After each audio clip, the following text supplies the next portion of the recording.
সমস্ত ফেরেশতাদের সামনে উপস্থাপন করলেন আর ফেরেশতাদেরকে বললেন, ও আমার ফেরেশতারা, আদমকে আমি যে বিষয় শিক্ষা দিয়েছি তোমরা যদি পারো সে বিষয় সম্পর্কে আমাকে বলো। কিন্তু ফেরেশতারা তখনই অপারগতা প্রকাশ করলেন। আল্লাহ বললেন, তোমরা যদি তোমাদের কথায় সত্যবাদী হয়ে থাকো, তোমরা যদি তোমাদের কথায় অটল হয়ে থাকো, তোমরা যে বলেছিলে মানুষ সৃষ্টি করে কোনো লাভ নেই, তারা শুধুমাত্র ফিতনা ফাসাদ করবে, মানুষের শ্রেষ্ঠত্ব নেই, এই কথা বোঝাতে চাইলে আল্লাহ বললেন, তোমরা যদি তোমাদের শ্রেষ্ঠত্ব আদমের উপরে প্রমাণ করতে চাও, তাহলে আদমকে আমি যা শিখিয়েছি সেগুলো তোমরা বলো।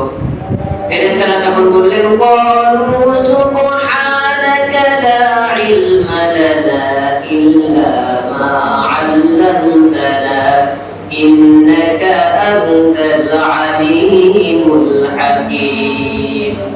ফেরেশতারা বললেন, আল্লাহ, আমরা যা বলেছি ভুল বলেছি, আপনি তো অনেক পবিত্র, আপনি তো প্রশংসাময়, আপনি সব দিক থেকে নিষ্কলুষ, আপনি আমাদের যে পরিমাণ জ্ঞান দিয়েছেন সেই পরিমাণ জ্ঞান আছে আমাদের, এর বাইরে আমাদের কিছু নেই, আমরা কিছু জানি না, কিছু বলতেও পারবো না।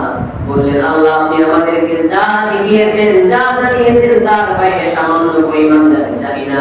ইন্নাকা আনতাল আলিমুল হাকীম, আপনি হচ্ছেন মহাজ্ঞানী এবং আপনি হচ্ছেন প্রজ্ঞাময়।